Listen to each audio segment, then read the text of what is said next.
बिहान काठमाडौँ कोटेश्वर स्थित ओमकारेश्वर मन्दिर प्राङ्गणबाट बाजा गाजाका साथ निस्केको यो टोली काभ्रे जिल्लाको पनौती नगरपालिका 11 बल्थली पुग्दा स्थानीयवासीको हर्षको सीमा थिएन। कारण थियो भारत स्थित गङ्गोत्री धामका गुरु रावल परम पूज्य शिव प्रकाशजी महाराजद्वारा भारत स्थित पवित्र तीर्थस्थल गङ्गोत्री धामको गङ्गाजल लड्केश्वर महादेव मन्दिरमा अर्पण गर्ने कार्यक्रम। त्यसैले पनि बल्थलीवासीलाई अघिल्लै दिनदेखि महाराजको स्वागतका लागि भ्याइ नभ्याइ थियो र त यो टोलीले जब बल्थलीमा पाइला टेक्यो स्थानीयवासीले ठाउँ ठाउँमा फुलमालाले भव्य स्वागत गरे। महाराजसँगै टोलीमा समावेश महाराजका भक्तहरू, ओमकार फाउन्डेसनका अध्यक्ष तथा ओमकार टेलिभिजनका सञ्चालक मुकुन्द शर्मा हुमागाई लगायतको सहभागिता रहेको थियो। ओमकार फाउन्डेसनका अध्यक्ष मुकुन्द शर्मा हुमागाईको विशेष पहलमा भएको जलाभिषेक कार्यक्रममा स्थानीयवासीको साथ र सहयोगसँगै उल्लेख्य रूपमा स्थानीयको सहभागिता रहेको थियो। सहभागिता नहुनु पनि किन र? रावल परमपूज्य शिवप्रकाशजी महाराजद्वारा भारत स्थित पवित्र तीर्थस्थल गङ्गोत्री धामको गङ्गाजल प्रत्येक वर्ष पशुपतिनाथ मन्दिरमा मात्र जलाभिषेक गरिन्छ।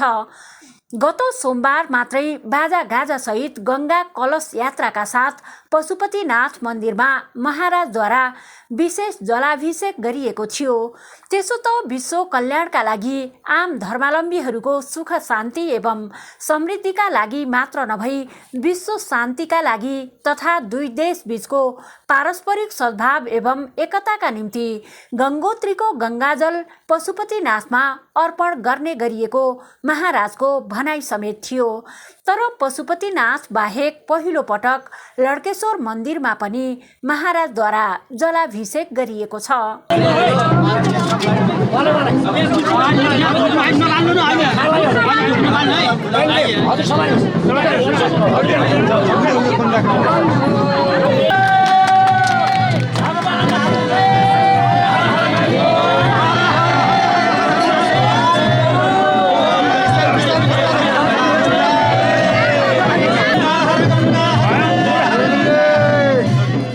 अर्को संयोग भनेको यस लड्केश्वर मन्दिरमा हरेक एकादशीमा गङ्गा आरती सञ्चालन हुँदै आएको छ।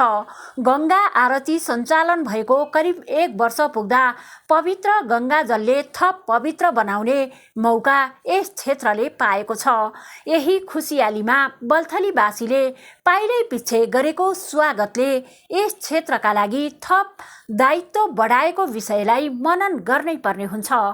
जलाभिषेक कार्यक्रममा पनौती नगरपालिका 11 का वडा अध्यक्ष विपिन लामा 108 फिट अग्लो त्रिशूल स्थापनाका कारण पनि बल्थलीलाई धार्मिक पर्यटन क्षेत्रका रूपमा विकास गर्ने आफ्नो सोच रहेकामा थप विकास हुँदै गइरहेको छ। पछिल्लो समय भारतका गुरुहरू आउन थाल्नु भएको छ। गङ्गोत्री धामका गुरु रावल परमपूज्य शिव प्रकाशजी महाराजको आगमनले यस क्षेत्रको शोभा बढेको छ। बल्थलीको शिर उच्चो भएको छ। बल्थली मात्र नभएर सिङ्गो पनौतीको विश्व सामु चिनाउने काम भएको छ। सुरुवातमै हामीले धेरै धार्मिक कार्यहरू सम्पन्न गरेका छौँ, जसले गर्दा ओझेलमा परेको लड्केश्वर धामको उजागर गर्ने अवसर पाएका छौँ भन्ने आफ्नो भनाइका साथ बल्थली वार्ड नम्बर 11 अहिले विश्व सामु चिनाउने जुन अभियानका साथ हामी लागिरहेको छ, यसको मूर्त रूप अगाडि बढिरहेको छ। त्यसो भएको हुनाले दिन प्रतिदिन हाम्रो यो बल्थलीमा रहेको लड्केश्वरीको मन्दिर जुन 108 फिटको त्रिशूलको कारणले गर्दाखेरि हाम्रो बल्थली दिन प्रतिदिन प्रचारको मात्र नभइकन यसलाई धार्मिक रूपमा, यसलाई धार्मिक पर्यटनको रूपमा मैले विकास गर्छु भनेर जुन खालको मैले उद्घोष गरेको थिएँ, त्यसको थप विकास हुँदै गइरहेको छ। यसको प्रमाण म अस्ति पनि एउटा भारतबाट एउटा गुरु आउनुभएको थियो र त्यसै गरी आज एउटा अवसरको रूपमा हाम्रो यो लड्केश्वरीको मन्दिरको प्राङ्गणमा एउटा भारतको विश्व जुन गङ्गोत्री धामको गुरु यहाँ उपस्थित भएर हाम्रो स्वभाव बढाइदिनु भएको छ। बल्थलीको शिर उचाइमा पुर्याइदिनु भएको छ र सिङ्गो बल्थली मात्र नभएर सिङ्गो हाम्रो पनौती र हाम्रो यो लड्केश्वरको मन्दिरलाई विश्व सामु चिनाउने काम भएको छ। त्यसो भएको हुनाले म हार्दिक न्यानो स्वागत गर्न चाहन्छु। र हामी अहिले यो सुरुवातीको चरणमा हामीले धेरैवटा धार्मिक यस्ता कार्यक्रमहरू गर्दै आइरहेका छौँ। यस्ता धार्मिक कार्यक्रमले गर्दाखेरि छुट्टै हाम्रो यो लड्केश्वर एउटा कुनामा हराइरहेको अवस्थामा हामीले उजागर गर्दै यो लड्केश्वरको धामलाई विकास गर्ने र 108 फिट त्रिशुललाई निर्माण गरी यसलाई विश्व सामु चिनाउने जुन अभिलाषा जुन उद्देश्य अहिले हाम्रो मुकुन्द गुरुले साकार गर्दै हुनुहुन्छ, त्यसको लागि पनि हामी एकदम आभारी छौँ। उहाँको लागि विशेष हार्दिक उहाँलाई पनि धन्यवाद दिन चाहन्छु। लड्केश्वर धाममा 108 फिट त्रिशुल निर्माण योजना कार्य 18 वर्षदेखि अलपत्र परेको जानकारी गराउँदै ओमकार टेलिभिजनका सञ्चालक मुकुन्द शर्मा हुमागाईलाई यस क्षेत्रमा पुर्याउने काम ओमकार टेलिभिजनकी आजीवन सदस्य तथा स्थानीय समाजसेवी मखमली खत्रीले गर्नुभएको थियो र त यहाँ हुने हरेक धार्मिक कार्यहरूमा खत्रीको पनि साथ र सहयोग रहने गरेको छ। उहाँ भन्नुहुन्छ, ओमकार टेलिभिजनले जहाँ जहाँ टेक्यो त्यहाँ त्यहाँ विश्वले देख्यो, जसको प्रतिफल अहिले भारतबाट आउनुभएका गुरुजीको स्वागत गर्न पाइएको छ। खुसीको सीमा नै छैन। पहिला प्रथम भनेको त हाम्रो ओमकार टिभी हो। ओमकार टिभीले जहाँ जहाँ टेक्यो त्यहाँ त्यहाँ विश्वले देख्यो। अहिले भारतको गुरुजीलाई पनि देख्नुभयो, भारतको गुरुजी पनि यहाँ सवारी हुनुभयो। म धेरै कुरा गर्न चाहन्न। म खुसीले यति गजगज भएको छु कि बिदा पनि नमिलिकन बल्ल बिदा मिलाएर आएछु। म रुन मन लागेको छु। धेरै कुरा गर्न चाहन्न, 2 शब्द म यहीँ टुङ्ग्याउँछु। हामीले लड्केश्वर महादेवका लागि गरेको कर्म शुद्ध रहेछ भन्ने अहिलेको प्रमाण हो। गङ्गाजल स्वयं पशुपतिनाथबाट लड्केश्वरमा आए झैँ अरू कुनै तीर्थमा पुग्नु भएको छैन। 64 ज्योतिर्लिङ्गमा पनि पुग्नु भएको छैन। हामीले गरेको कार्यमा गङ्गाजीको पनि समर्थन रहेछ भन्ने प्रमाण हो यो। मुखले एउटा कामले अर्को गर्ने होइन भन्ने आशयका साथ परम पूज्य गुरु कृष्ण खनाल। हाम्रो यो पशुपतिको क्षेत्र हो, तर पनि कहिलेकाहीँ मनमा आउने स्वच्छ भावले आउने आनन्दलाई हामीले स्वीकार्नै पर्छ। किन म आज अझ आनन्दित किन भएको छु भने तपाईँ हामीले लड्केश्वरको निमित्त जुन गरेको कर्म हो त्यो कर्म शुद्ध रहेछ भन्ने कुराको प्रमाण आज भयो। तपाईँ हामीलाई थाहा छ है, लक्ष्मीलाई नारायणले छातीमा पनि राख्नु भएको छ, पार्वतीलाई काखमा राख्नु भएको छ, तर टाउकामा कसलाई चढाउनु भएको छ?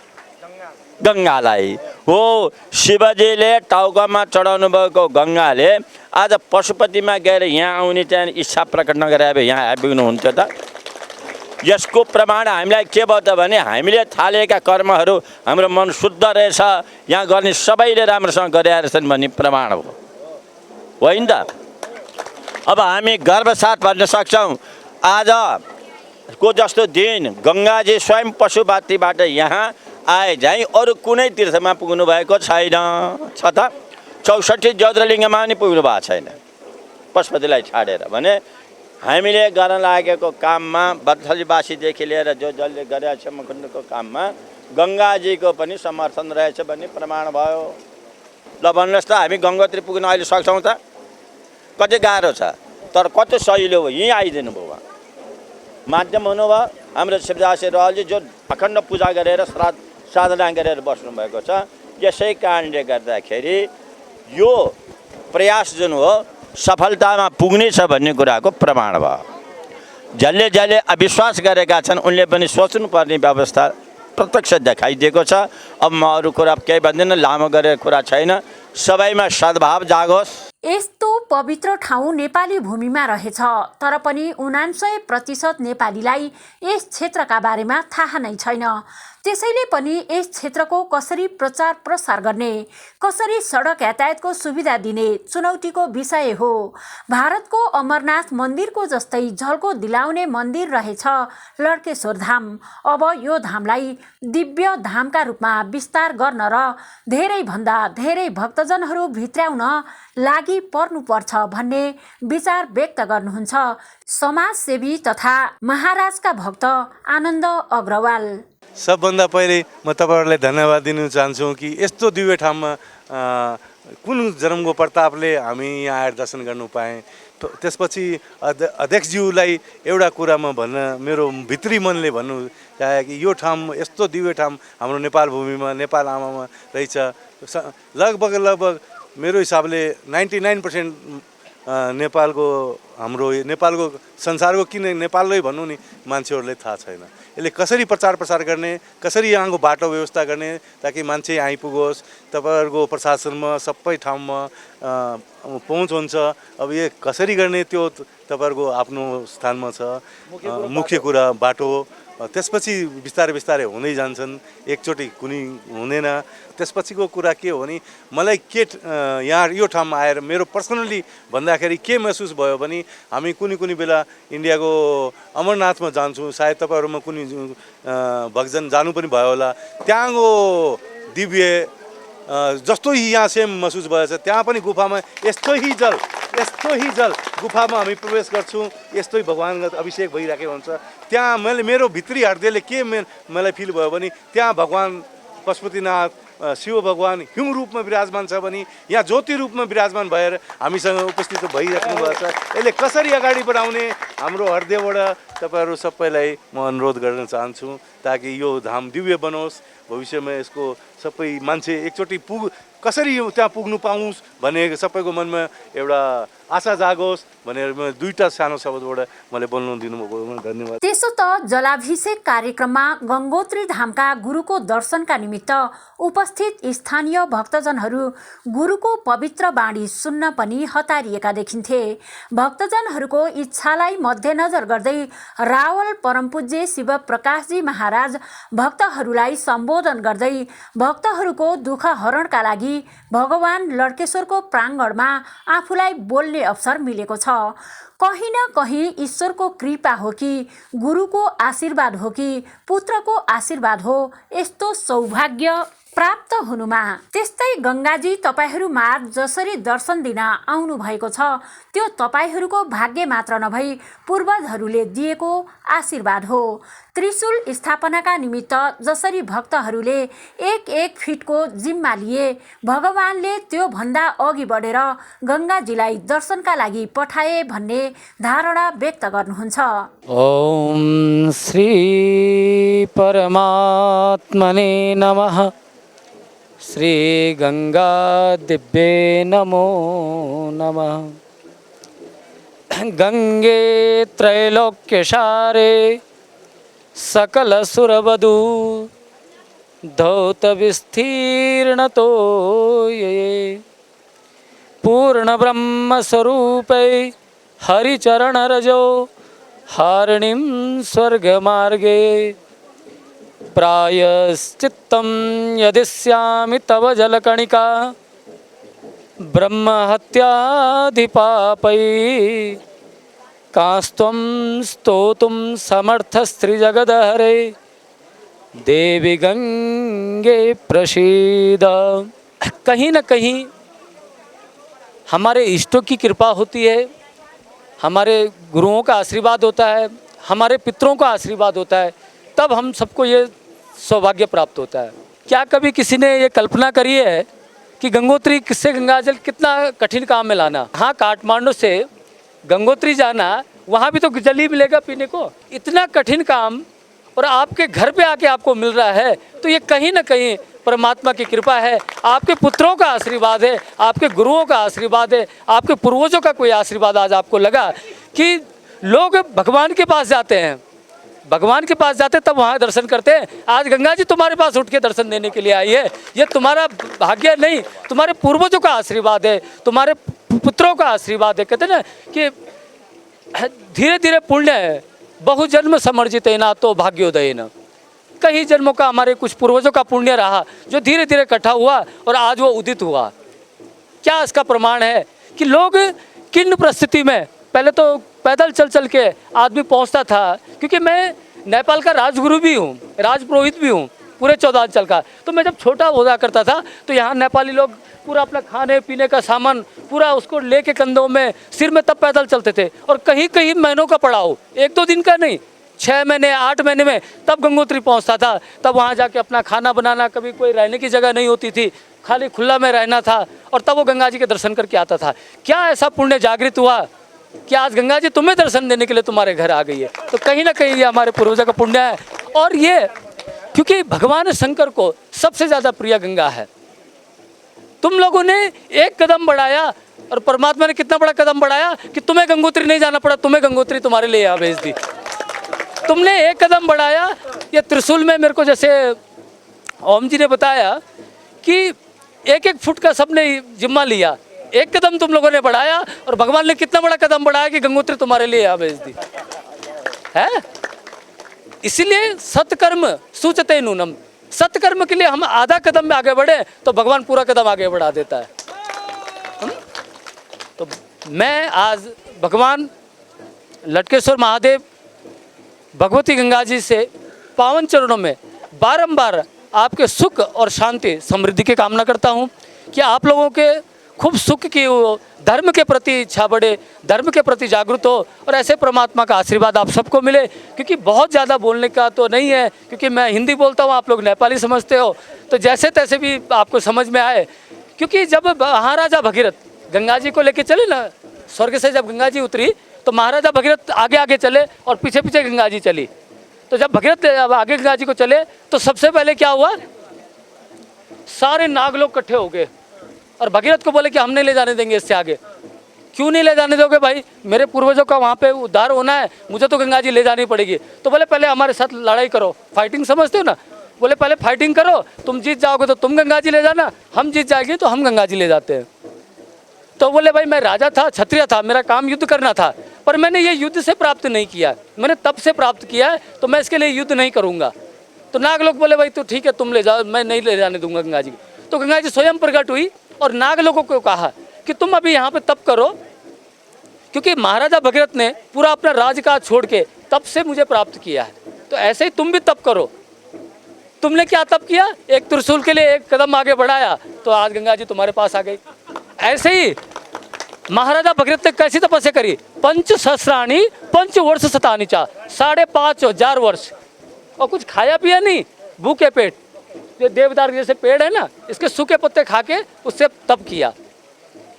और तुम्हारा तप देख लो कैसा है, इसके लिए प्रमाण की जरूरत नहीं है, स्वयं गंगा जी उठ के आ गए, तुम्हारा तप सफल हो गया, तुम्हारा वो एक कदम उठाना सार्थक हो गया। और जिस प्रकार से भगीरथ निकले, आगे जानवी ऋषि ने स्वागत किया। आज जब मैं उधर से उतर रहा था तो मुझे भी ऐसा ही लग रहा था कि मैं गंगा जी के साथ साथ चल रहा हूँ और प्रत्येक देवी देवता लोग प्रकट होकर कोई फूल लेके आ रहा है, कोई माला लेके आ रहा है, बड़ा आनंद आ रहा था। इसके लिए मैं तुम सब लोगों को खूब ढेरी धन्यवाद कर दो और आगे तुम लोगों की मंगल कामना करता हूँ। इसी के साथ जय माँ गंगे, जय लटकेश्वर महादेव। यसै गरी ओमकार टेलिभिजनका सञ्चालक तथा ओमकार फाउन्डेसनका अध्यक्ष मुकुन्द शर्मा हुमागाई बल्थलीवासीलाई सम्बोधन गर्दै तपाईहरूले गर्नुभएको दान कति दिव्य, कति पावन रहेछ। त्रिशूल ठडिने बित्तिकै कल्पना पनि गरिएको थिएन गङ्गोत्री धामबाट ल्याइएको यो जलघडा यस क्षेत्रमा आइपुग्ला भन्ने। यो त्रिशूल लड्केश्वरको कति ठुलो कृपा रहेछ, स्वयं गङ्गा माता यहाँ आउनुभयो भन्ने मनसाय व्यक्त गर्नुहुन्छ। तपाईहरुले गर्नुभएको दान कति पावन, कति महत्त्वपूर्ण रहेछ कि जब त्रिशूल ठडिने बित्तिकै यो कल्पना पनि गरेको थिएन, यो घडा मैले वहाँबाट त्यो गर्छु भन्ने सोच पनि बनाएको थिएन, तर आज चाहिँ यो त्रिशूल लड्केश्वरको कति ठुलो कृपा रहेछ कि स्वयं गङ्गा मैया यहाँ आउनुभयो भनेर भन्दै हुनुहुन्छ। अब म अझ अर्को कुरा के भन्छु भने, मलाई यहाँको अब स्वयं हाम्रो अध्यक्षज्यू, हाम्रो यो वडाको वडा अध्यक्षज्यू हाम्रो विपिनजी यहाँ सँगै हुनुहुन्छ। महाराजजीलाई मेरो एउटा इच्छा थियो, मैले अस्ति नै भने, तर त्यो भन्दाखेरि महाराजजीले नाइ त भन्नुहुन्थेन। तर महाराजजीलाई सबै कुरा, यहाँको सम्पूर्ण कुरा गङ्गाको कृपाले, तपाईँले सायद हिजो कुनै हाम्रो टेलिभिजनमा प्रसारण भएको अन्तर्वार्ता हेर्नुभयो होला, महाराजजीले गङ्गाको 1-2 वटा महत्त्वपूर्ण साक्षात् साकार रूप उहाँले बताउनु भएको थियो। त्यस्तै गरी यहाँको सम्पूर्ण कुरा महाराजजीलाई अगाडि नै अवगत भइसक्यो। त्यो कारणले एक रात यहीँ बस्ने गरी ल्याउने मन थियो। अब उहाँ जब गङ्गाजीबाट निस्केर हिँडिसकेपछि, आफ्नो घरबाट निस्केर हिँडिसकेपछि अहिले करिब 5-7 दिन कति भइसक्यो उहाँले बाहिरको केही पनि लेख्नुहुन्न। आफ्नो घरको भन्दा बाहेक बाहिर कहीँ कतैको केही पनि लेख्नुहुन्न। त्यो कारणले गर्दा यहाँ हामीले यहाँ बस्ने त्यस्तो स्थानहरू, किनभने यहाँ रिसोर्टमा मेरो त मन थियो महाराज जी एक रिसोर्ट है वहाँ भगवान का भक्त है वहीं जाके बैठेंगे आएंगे, महाराज जीलाई भनेको थियो। हाँ ठिकै ठिकै भन्नुभएको थियो महाराज जीले। तर भित्री मनले उहाँले सबै देखिसक्नु भएको रहेछ। अघि यहाँ आउने बित्तिकै भन्नुभयो। र अर्को एउटा सङ्कल्प मैले के सोचेको छु भने यहाँ अब सत्तलको लागि अध्यक्षज्यू यहीँ हुनुहुन्छ। अध्यक्षज्यू मेरो पूज्यवर गुरुदेव पनि यहाँसँगै हुनुहुन्छ। म अनि हाम्रो माताजी, हाम्रो मखमली माता, हामी सबै बसेर यहाँ हामीले एउटा सत्तलको शिलान्यास गरिसकेका छौँ। हामीलाई कुनै तत्त्वले कहीँ कतैबाट रोकेन यदि भने अबको 6 महिनाभित्रमा, अबको 6 महिना अथवा यो आउँदो वर्ष, अर्को वर्ष पनि म महाराजजीसँग अवगत गर्छु। किनभने यो कृपा, गङ्गाजीको कृपा मलाई लाग्छ यस वर्ष जुन सुरुवात भएको छ, सायद हेर्नुहोस् हाम्रो पशुपतिनाथमा जल ल्याएर चढाउने एउटा त्यो विधि अहिलेको होइन। यो परापूर्व काल जतिखेर भगवान् त्यो बेलादेखि थियो, महाराजजीको पुर्खाले त्यो गरिरहनु भएको थियो। तर पछि आधुनिकता सँगसँगै राजाहरूका अनेक कुराहरू गए, त्यो जल यहाँ आइपुगेन। जब महाराजजी आजभन्दा 22 वर्ष अगाडि जब त्यो गङ्गोत्री धामको जुन रावल गद्दीमा उहाँ विराजित हुनुभयो, उहाँले त्यो जुन एउटा यसको इतिहास अध्ययन गरेर अरे पशुपतिनाथलाई यो काम गर्ने कुरा अब फेरि मैले सुरुवात गर्नुपर्छ भनेर उहाँले यहाँसम्म आउनु भएको छ। अब महाराजजीको मनमा के छ, म प्रस्ताव गर्छु यदि अनुकूल मिल्यो भने हरेक वर्ष हामी सबैजना यसै गरी अझ ठुलो उत्सव गरेर यहाँ महाराजजीलाई स्वागत गर्छौँ। त्यो तिथिमा पशुपतिको अनि डोलेश्वरको जल अर्पण गरिसकेपछि महाराजजीको एक रातको विश्राम हामी यहाँ जे गरेर भयो भने हामीले दिव्य ज्ञान गुणका कुराहरू सुन्नेदेखि लिएर म विशेष गरी आज भन्छु यो सत्तलमा जो त्रिशूलमै उठेको रकमहरू पनि केही त्यसको शेष रहन्छ र यो सत्तलमा तपाईँहरूले 1-1 फिटको जिम्मेवारी गर्नुभएको छ। अझै पनि हामीलाई आह्वान गरेर बनाएपछि एउटा विशेष गरी महाराजजीको लागि आएर यहाँ दिव्य बस्नको लागि त्यो दिव्य एउटा चाहिँ हामी तयारी गर्छौँ। र महाराजजीलाई गङ्गाजीले जुन निर्देशन दिनुहुन्छ अब त्यो त होइन, उनी भगवानको कृपा नभएको त मैले तपाईँले हामीले चाहेर पनि हुँदैन। र यो प्रस्तावसहित हामी महाराजजीलाई हृदयदेखि नै स्वागत गर्छौँ। र यो कार्यक्रममा महाराजजीलाई हुन त अब हामीले जति चाहिँ के गर्न सक्छौँ, र तैपनि यो कृपा भनेको उनी गङ्गा मैयाको भएको छ। हुन पनि 108 फिट अग्लो त्रिशूल स्थापना पश्चात लड्केश्वर क्षेत्रको महिमा थप चुलिएको छ। भक्तजनहरूको चहल पहल निकै बढ्न थालेको छ। झन्डै 1.5 वर्षको अवधिमा यस क्षेत्रले काँचुली फेरेको छ।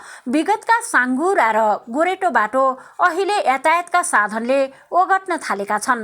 वर्षको एक पटक मन्दिर दर्शनका लागि आउने भक्तजनहरू पटक पटक आउन थालेका छन् भने धेरै वर्ष अगाडि आएका र कहिल्यै नआएका भक्तजनहरू समेत अहिले यस क्षेत्रको अवलोकन र मन्दिर दर्शनका निमित्त मात्र नभई त्रिशूल दर्शनका लागि समेत आउने गरेका छन्। अहिले गङ्गोत्री धामको जल अर्पणले यस क्षेत्रले थप चर्चा पाएको विषयलाई नकार्न सकिन्न। लड्केश्वर धामलाई धार्मिक पर्यटन क्षेत्रका रूपमा थप विस्तार गर्न जसरी गङ्गाको जल पवित्र हुन्छ त्यसरी नै आम कर्महरू पवित्र हुन जरुरी देखिन्छ। ओमकार टेलिभिजनका लागि क्यामेरामा हरि भण्डारीका साथ शान्ता लम्साल, काठमाडौँ।